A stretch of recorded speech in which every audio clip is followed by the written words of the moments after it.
Kita melanjutkan pelajaran kita di dalam Injil Yohanes. Sekarang pasal 5, mulai ayat 31 sampai ayat 47. Di sini, ini kesaksian mengenai Tuhan Yesus. Tema kesaksian itu sangat penting di Injil Yohanes. Dikemukakan dalam bentuk, katakanlah benih, di dalam pasal 1, ayat 1 sampai 18, tema ini lebih dikembangkan di bagian ini. Pikirkanlah kepentingan tema kesaksian. Injil Yohanes ditulis sebagai kesaksian supaya orang membaca Injil Yohanes, orang akan percaya kepada Tuhan Yesus Kristus. Maka Injil Yohanes sendiri merupakan kesaksian. Tetapi di dalam Injil Yohanes juga, pada waktu Tuhan Yesus berinteraksi dengan orang Yahudi, ada juga kesaksian-kesaksian. Dan itu yang dibahas di sini. Tetapi tema kesaksian itu sangat penting di dalam sebuah kitab yang ditulis supaya orang menerima kesaksian itu sebagai kebenaran, yaitu percaya kepada Tuhan Yesus Kristus.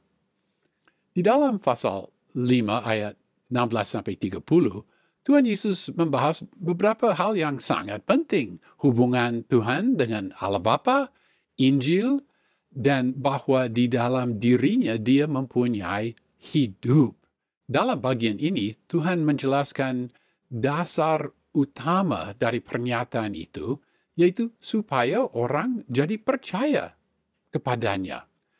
Di dalam bagian ini, kata kerja bersaksi dan kata benda kesaksian, Yunaninya kata kerja martureo, kata benda marturia, dipakai 11 kali dalam bagian ini.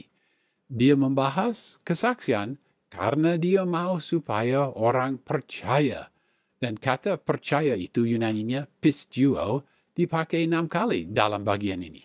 Pasal 5 ayat 31. Kalau aku bersaksi tentang diriku sendiri, maka kesaksianku itu tidak benar.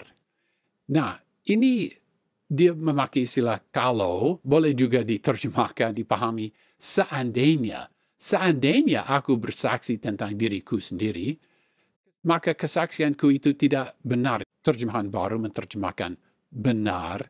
Tetapi di sini sebenarnya apa yang dibahas bukan ini benar atau tidak benar kesaksian ini, tetapi apakah kesaksian ini sah? Atau dengan kata lain, apakah kesaksian ini dan kesaksian itu layak diterima di pengadilan, seolah-olah pengadilan? Apakah kesaksian ini layak diterima? Jika seandainya dia bersaksi tentang dirinya sendiri, kesaksian itu tidak sah. Di sini terjemahan sah atau layak diterima di pengadilan, seolah-olah pengadilan. Lebih baik terjemahan itu. Oleh karena hubungan yang begitu erat antara Tuhan Yesus Kristus dan Allah Bapa, Tuhan Yesus tidak memberi kesaksian yang bebas atau independen dari kesaksian Allah Bapa.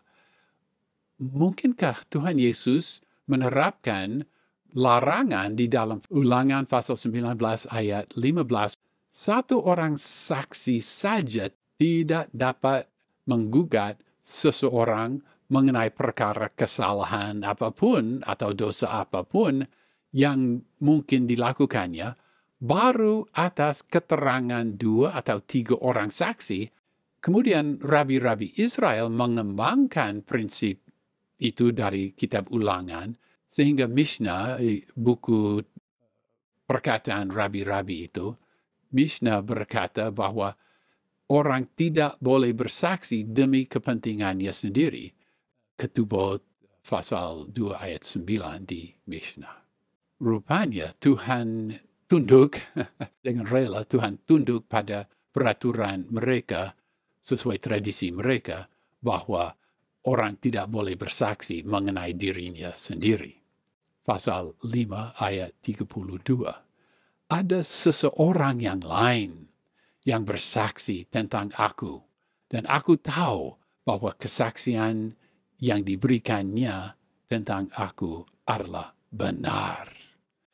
Dalam pasal 5 ayat 19, Tuhan Yesus berkata, anak tidak dapat mengerjakan sesuatu dari dirinya sendiri jikalau tidak ia melihat Bapa mengerjakannya. Prinsip itu juga rupanya berlaku dalam hal kesaksian. Ungkapan seseorang yang lain jelas merujuk pada Allah Bapa dalam ayat ini. Pasal 5 ayat 33, kamu telah mengirim utusan kepada Yohanes dan ia telah bersaksi tentang kebenaran. Ya, mungkin ini merujuk pada apa yang dicatat dalam Injil Yohanes pasal 1 ayat 19 sampai 27 pada waktu pemimpin-pemimpin Yahudi di Yerusalem mengutus orang supaya bicara dengan Yohanes Pembaptis itu. Mungkin ini merujuk pada peristiwa itu. Tetapi selain itu, kesaksian Yohanes Pembaptis dicatat di dalam Injil Yohanes pasal 1 ayat 6 sampai 8, ayat 15, dan juga pasal 3 ayat 23 sampai 30.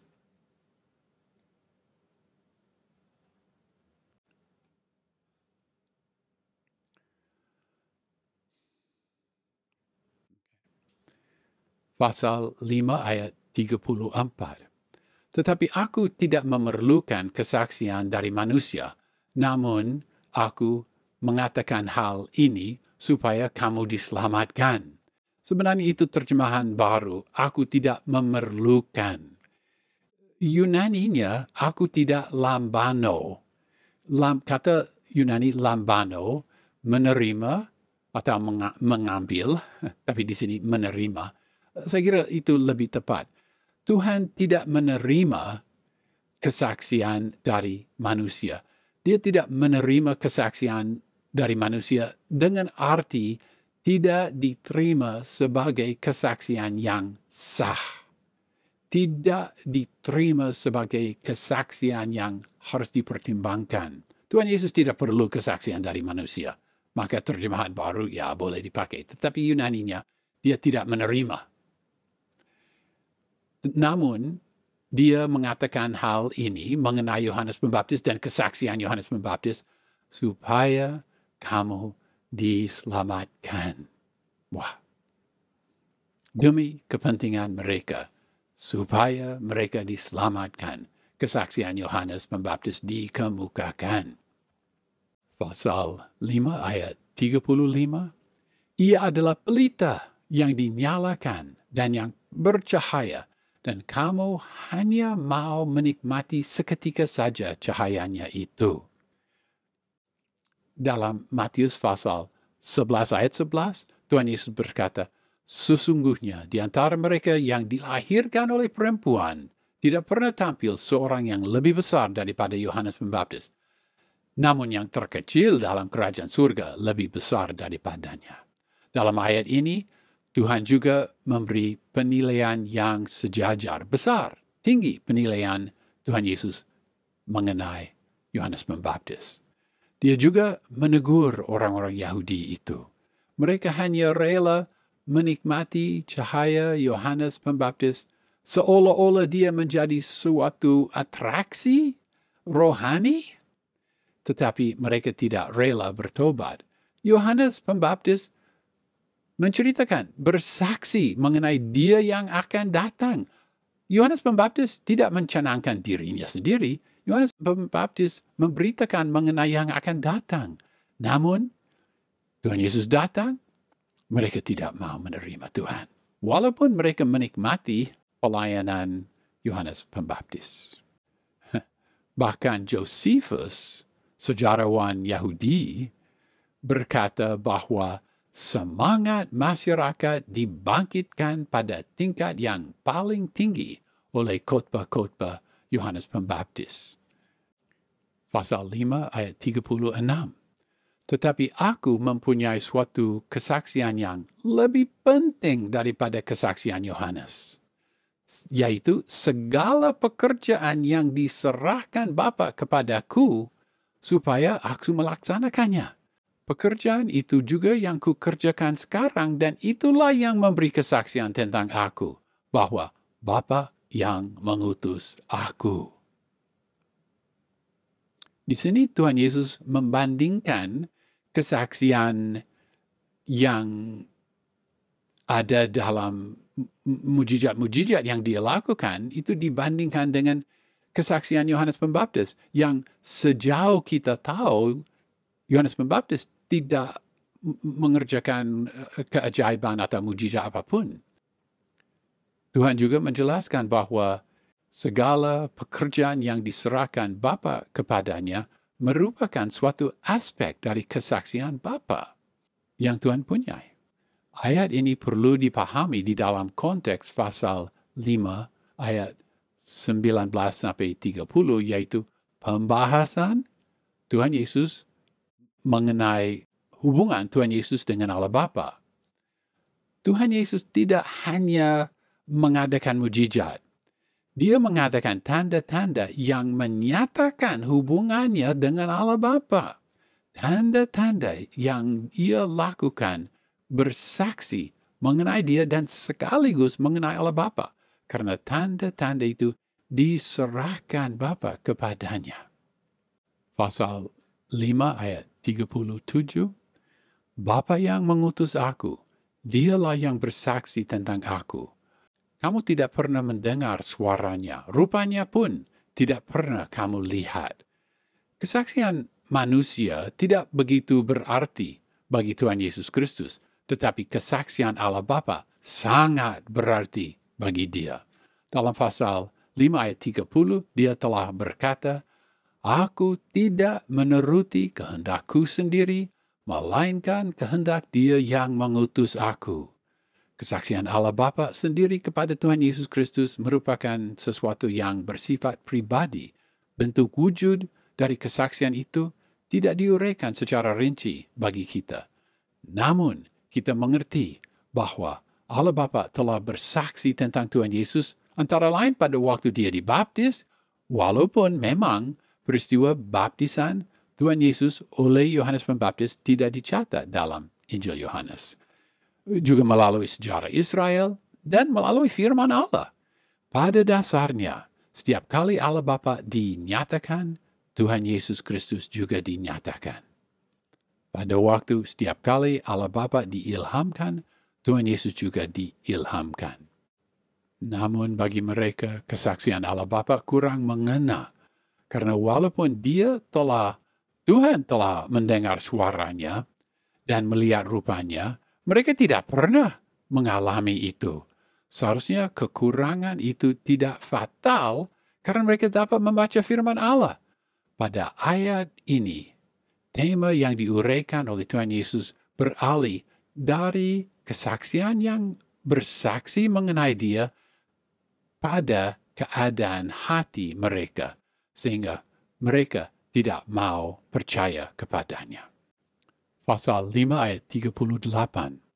Dan firman-Nya tidak menetap di dalam dirimu, sebab kamu tidak percaya kepada Dia yang diutusnya.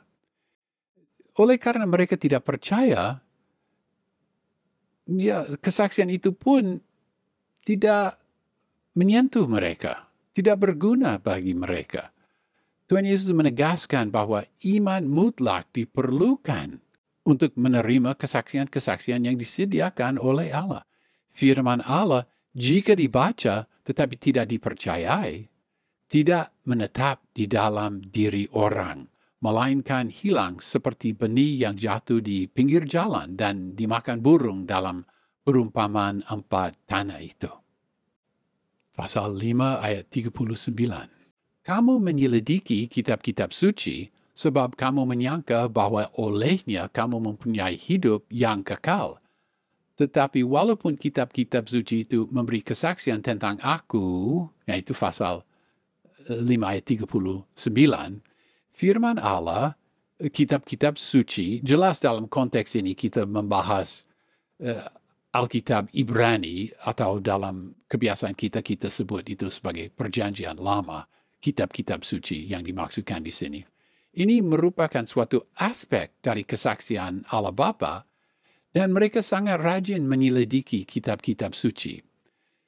Sikap rajin itu dinyatakan dalam suatu kisah, bukan orang ini, tetapi pada kemudian tahun, sesudah mereka beralih dari bentuk gulungan ke bentuk buku, kodeks, menurut sejarah, ada orang, ya bukan orang Farisi, tapi keturunan Farisi.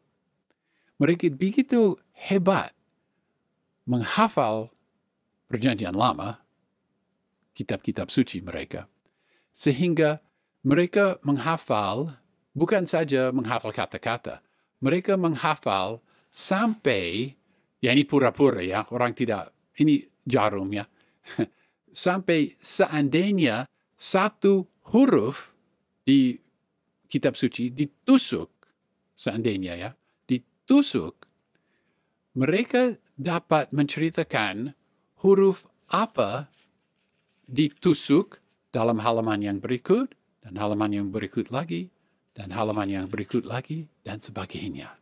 Mereka hafal, bukan kalimat-kalimat, ya hafal, dan bukan saja kata-kata, mereka hafal huruf-huruf dan tempat posisi setiap huruf di halaman itu. Luar biasa sikap. Ya sekali lagi ini bukan generasi yang Tuhan Yesus hadapi itu karena mereka masih memakai gulungan dan jika kitab di dalam bentuk gulungan jelas tidak dapat menghafal seperti itu. Ini bentuk buku. Tetapi itu sifat, itu derajat rajinnya mereka menyelidiki kitab-kitab suci itu. Luar biasa. Dan memang kitab-kitab suci bersaksi mengenai Tuhan Yesus Kristus. Di dalam pasal 1 ayat 29 kita diingatkan mengenai domba Allah yang mengangkat dosa dunia. Ya, domba itu jelas menceritakan domba-domba yang disembelih di dalam bait Allah dan kemah suci sebelumnya. Dan kita membaca di dalam kitab Musa, kita membaca bahwa Musa mengangkat ular di padang gurun. Selain itu, kita melihat di dalam pasal 1 ayat 45 dan pasal 2 ayat 22 dan pasal 3 ayat 10 dan pasal 5 ayat 45 sampai 46 dan juga pasal 20 ayat 9 di Injil Yohanes sendiri, di situ menyatakan bahwa kitab suci membahas, menceritakan Tuhan Yesus Kristus. Di luar Injil Yohanes, Roma pasal 10 ayat 4 berkata, Kristus adalah kegenapan hukum Taurat. Kebenaran yang sama terlihat dalam Lukas pasal 24 ayat 27 yang berkata, lalu ia menjelaskan kepada mereka apa yang tertulis tentang dia dalam seluruh kitab suci, mulai dari kitab-kitab Musa dan segala kitab nabi-nabi.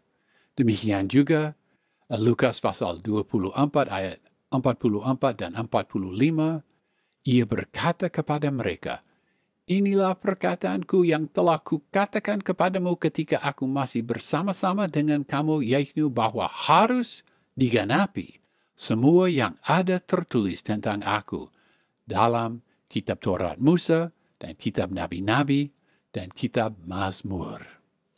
Lalu ia membuka pikiran mereka sehingga mereka mengerti kitab suci. Mazmur pasal 119 ayat 18 berkata dalam terjemahan, singkapkanlah mataku supaya aku memandang keajaiban-keajaiban dalam Taurat-Mu. Di situ juga menyatakan bahwa kita memerlukan suatu pekerjaan ilahi untuk sungguh memahami firman Allah. Izinkan saya untuk nyanyikan Mazmur pasal 119 ayat 18 dalam bahasa Ibrani. Gal enai ve'abita, niflaot metoratecha. Gal enai, bukalah, singkapkanlah mataku, ve'abita, dan aku akan melihat niflaot, keajaiban-keajaiban dari Tauratmu. Kita juga perlu karya Roh Kudus di hati kita supaya kita juga boleh memandang niflaot, keajaiban-keajaiban dalam Alkitab. Mereka rajin menyelidiki kitab-kitab suci, tetapi doa itu di Mazmur 119 ayat 18 belum dikabulkan dalam hati mereka. Mereka juga belum mengalami apa yang dicatat sekali lagi dalam Lukas pasal 24 ayat 45. Saya baca lagi. Lalu ia membuka pikiran mereka sehingga mereka mengerti kitab suci. Mata rohani mereka dibutakan sehingga selubung yang disebut dalam 2 Korintus pasal 3 ayat 14 dan sampai ayat 16 masih menutupi mata mereka. Dia melanjutkan di ayat pasal 5 ayat 40. Namun kamu tidak mau datang kepadaku untuk memperoleh hidup itu. Kamu rajin menyelidiki firman Allah, kitab-kitab suci? Ya, rajin. Tapi walaupun kitab-kitab suci itu memberi kesaksian tentang aku, tetapi, namun, ayat 40, kamu tidak mau datang kepadaku untuk memperoleh hidup itu. Di ayat ini kita melihat sikap mereka. Kita juga dapat merasakan kerinduan Tuhan supaya mereka datang dan dia dapat memberikan kepada mereka hidup kekal itu. Kita mengingat Lukas pasal 13 ayat 34. Yerusalem, Yerusalem, engkau yang membunuh nabi-nabi dan melempari dengan batu orang-orang yang diutus kepadamu. Berkali-kali aku rindu mengumpulkan anak-anakmu, sama seperti induk ayam mengumpulkan anak-anaknya di bawah sayapnya. Tetapi kamu tidak mau. Namun, Yohanes mengetengahkan suatu unsur yang khas, yaitu hidup. Tuhan Yesus mempunyai di dalam dirinya sendiri hidup ilahi itu, hidup kekal. Dan dia datang untuk membagikannya kepada barang siapa yang memenuhi syaratnya yang satu-satunya. Syaratnya yang satu-satunya adalah datang kepadanya. Atau dengan kata lain, menerima dia. Atau dengan kata lain, ya percaya kepadanya. Seorang sarjana yang bernama Morgan berkata dengan hikmat, tidak ada hidup dalam kitab-kitab suci sendiri. Tetapi jika kita mengikuti tuntunan kitab-kitab suci, kita akan dituntun kepada dia. Dan dengan demikian kita menemui kehidupan. Bukan dalam kitab-kitab suci, tetapi di dalam dia melalui kitab-kitab suci. Sama seperti mereka hanya mau menikmati seketika saja cahaya kesaksian Yohanes Pembaptis, demikian juga mereka sangat rajin menyelidiki kitab-kitab suci, tetapi mereka tidak rela menerima kebenaran yang sebenarnya. Ternyata bagi mereka, kitab-kitab suci kurang mengena, karena mereka telah mengambil sikap tidak mau datang kepada Tuhan Yesus. Mungkinkah ayat ini juga berlaku bagi kita yang suka mempelajari Alkitab, namun sebenarnya tidak selalu rela datang kepada Tuhan Yesus untuk lebih menyerahkan segala keberadaan kita kepadanya?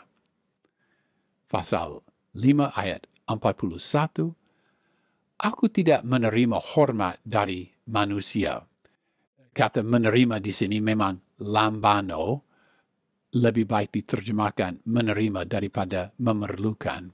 Dia tidak memerlukan, tapi ditulis di sini dia tidak menerima. Dia tidak lambano, hormat dari manusia. Dan kata hormat di sini adalah kata doxa. Doxa sering berarti kemuliaan, tetapi dalam konteks ini rupanya hormat, kata terjemahan hormat lebih tepat untuk kata doxa. Sama seperti dia tidak menerima kesaksian dari manusia, pasal 5 ayat 34, dia juga tidak menerima hormat dari manusia. Ayat ini tidak berarti bahwa penyembahan kita dia tidak terima, bukan. Tetapi dia mengatakan hal ini untuk menjelaskan bahwa tegurannya dalam ayat 39 dan ayat 40 di atas bukan karena dia mencari hormat dari manusia. Dia tidak perlu dihormati manusia. Dia datang untuk melaksanakan kehendak Allah. Dia datang untuk melakukan tugas yang diberikan kepada dia oleh dia yang mengutus dia. Dan hanya itu yang dia pertimbangkan. Manusia menghormati dia atau tidak menghormati dia, dia datang untuk melaksanakan apa yang ditugaskan kepadanya oleh Allah Bapa. Pasal 5 ayat 42. Tetapi tentang kamu, memang aku tahu bahwa dalam hatimu kamu tidak mempunyai kasih akan Allah. Dia pakai istilah tahu, itu kata Yunaninya gnosko, sama seperti di dalam pasal 2 ayat 24 dan 25, di situ juga dia pakai istilah gnosko. Dia tahu mengenai hati manusia. Dia tahu bahwa di dalam hati mereka tidak ada kasih akan Allah. Mereka rajin melakukan segala sesuatu yang dituntut oleh tradisi-tradisi mereka. Tetapi sikap mereka terhadap Tuhan Yesus Kristus menyatakan, membuktikan bahwa di dalam hati mereka tidak ada kasih pada Allah Bapa. Pasal 5 ayat 43, Aku telah datang dalam nama Bapa-Ku, dan kamu tidak menerima aku.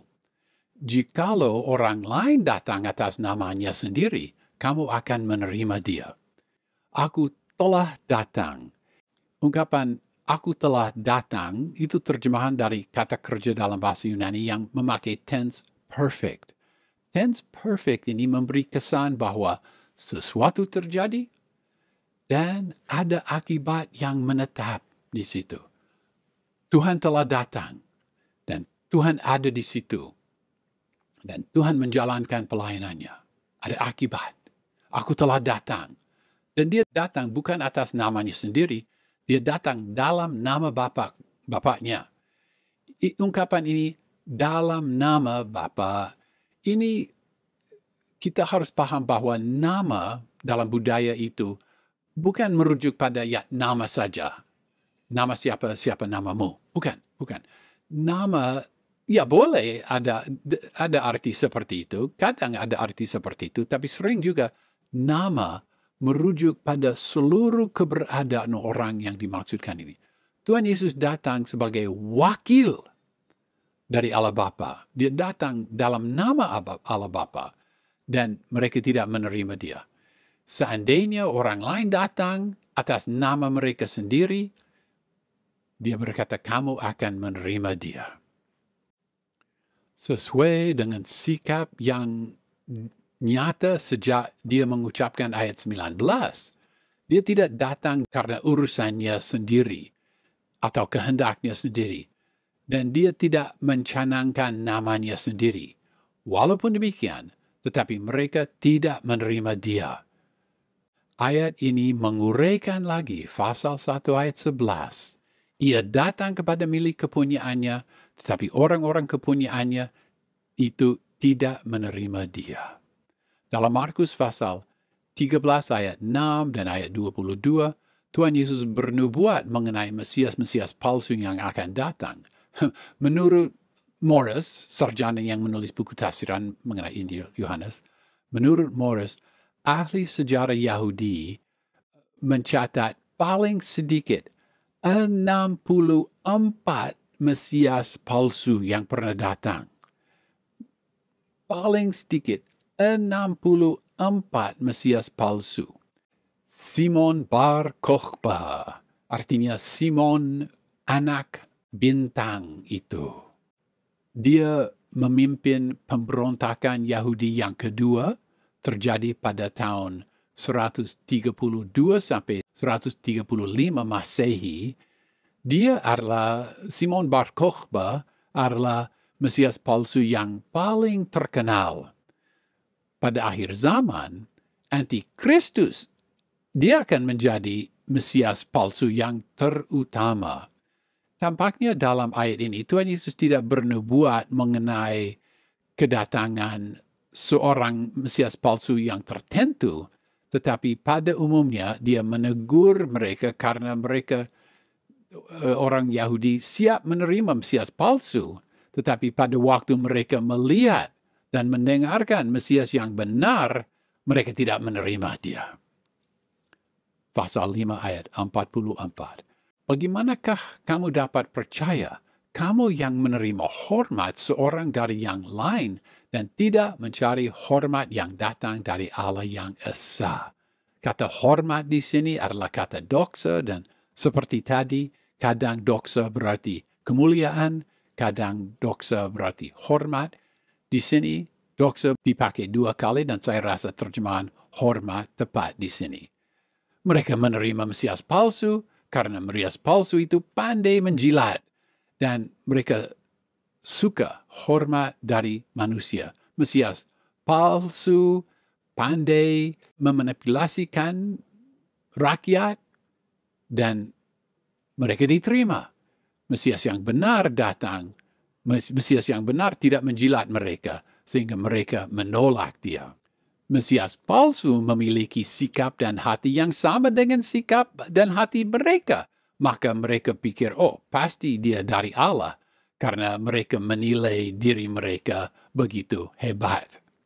Dalam pasal 12 ayat 43, tema yang sama diungkapkan. Di situ Yohanes berkata, sebab mereka lebih suka akan kehormatan manusia daripada kehormatan Allah. Di situ juga kata doxa dipakai. Mungkin ini juga dapat menjadi peringatan bagi kita.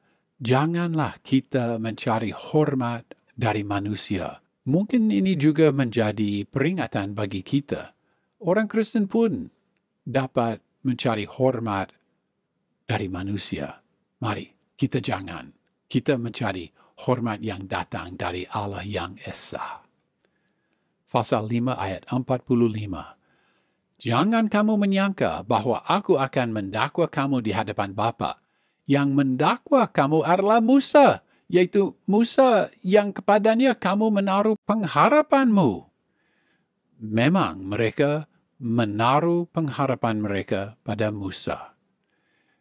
Ya, atau mungkin itu kiasan mereka menaruh pengharapan mereka pada perjanjian Allah dengan Musa, yaitu hukum Taurat. Mereka berpikir bahwa mereka menuruti hukum Taurat. Mereka menganggap diri mereka cukup pandai mengikuti hukum Taurat, hukum Musa, dan oleh karena mereka pandai mengikuti peraturan hukum Taurat, hukum Musa, maka ya mereka selamat. Begitu salah mereka. Mereka pikir mereka orang taat, tetapi tidak demikian. Mereka melanggar hukum Taurat dan melanggar. Tetapi mereka buta terhadap pelanggaran mereka.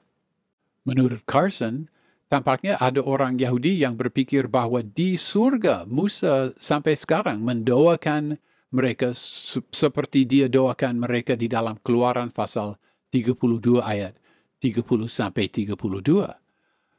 Rabi-rabi Israel mengajar bahwa sebagai umat Israel, orang Yahudi, lahir sebagai orang Yahudi, nenek moyang punya ibu bapa Yahudi, mereka umat pilihan Allah. Menurut rabi-rabi mereka akan berhasil masuk ke dalam kerajaan Allah karena mereka umat Allah, dan ya karena mereka menuruti hukum Taurat. Sebenarnya hukum Taurat tidak ditulis untuk menjadi jalan keselamatan. Mereka pikir asal cukup rajin menaati semua peraturannya, ya selamat. Sesuai dengan uraian Rasul Paulus dalam Roma pasal 10 ayat 1-10, hukum Taurat ditulis untuk menuntun orang kepada Tuhan Yesus Kristus sebagai juru selamat. Tetapi jika mereka menyelewengkan inti dari hukum Taurat, maka Musa sebagai yang menulis hukum Taurat harus mendakwa mereka. Pasal 5 ayat 46. Sebab jikalau kamu percaya kepada Musa, tentu kamu akan percaya juga kepadaku, sebab ia telah menulis tentang aku. Mungkin yang dimaksudkan di sini adalah suatu nats hukum Taurat yang tertentu, misalnya Ulangan pasal 18 ayat 15. Namun tampaknya pernyataan bahwa Musa telah menulis tentang Tuhan Yesus berarti bahwa seluruh hukum Taurat harus dimengerti sebagai nubuatan mengenai Mesias, sesuai dengan pembahasan pasal 5 ayat 39. Pasal 5 ayat 47. Tetapi jikalau kamu tidak percaya akan apa yang ditulisnya, bagaimanakah kamu akan percaya akan apa yang kukatakan? Karena mereka tidak siap percaya akan apa yang sebenarnya dimaksudkan dalam hukum Taurat, maka mereka tidak mungkin percaya kepada Tuhan Yesus Kristus.